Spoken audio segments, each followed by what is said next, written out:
নমস্কাৰ প্ৰিয় শ্ৰোতাসকল, আজি আমি এই ভিডিঅ'টিত জুলাই মাটি তুলা ৰাশি আৰু মীন ৰাশি জাতক জাতিকাসকলৰ কেনেদৰে পাৰ হ'ব তাৰ বিষয়ে আলোচনা কৰিম। প্ৰথমে আমি তুলা ৰাশিৰ জাতক জাতিকাসকলৰ বিষয়ে আলোচনা কৰোঁ আহক। তুলা ৰাশিৰ জাতক জাতিকাসকলৰ বিবাহিত জীৱন আনন্দময় হৈ পৰিব। এই মাহটোত আপোনালোকে দেখাত ধুনীয়াৰ লগতে আকৰ্ষিত হৈ উঠিব। আত্মবিশ্বাস অটুট থাকিব। মিডিয়াৰ লগত জড়িত কোনো নতুন কাম আৰম্ভ কৰিব পাৰিব। হঠাৎ নতুন কোনো চৰকাৰী অথবা ব্যক্তিগত কোনো কাম পাব পাৰে। পিতৃৰ লগতে ভাতৃ ভগ্নীৰ সহায় লাভ কৰিব। পিতৃৰ সম্পত্তিৰ লগত বেছি চতুৰালি নকৰিব। লোন ল'ব বিচৰাসকলে লোন পাব, যদিও লাহে লাহে কামসমূহ সম্পন্ন হ'ব। পিতৃৰ স্বাস্থ্যৰ ওপৰত নজৰ ৰাখিব। অযথা ব্যয় নকৰিব। এই মাহৰ প্ৰতিকাৰ হিচাপে দুৰ্গা মাৰ আৰাধনা কৰক।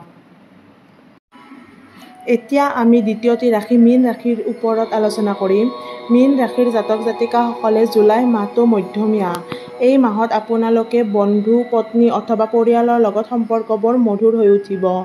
এই মাহৰ প্ৰথম ভাগত স্বাস্থ্যৰ প্ৰতি অলপ আপোনালোকে নজৰ ৰাখিব। লগতে কোনো বাদ বিবাদত নোসোমাব। আপোনালোকৰ স্থগিত হৈ থকা কোনো কাৰ্য এই মাহত সম্পন্ন হ'ব। এই মাহৰ কোনো ধৰণৰ লেনদেনৰ পৰা বিৰত থাকক। আৰ্থিক ক্ষেত্ৰত শুভ। যদিহে ভিডিঅ'টি চাই ভাল পালে লাইক, শ্বেয়াৰ আৰু ছাবস্ক্ৰাইব কৰিবলৈ নাপাহৰিব। ধন্যবাদ।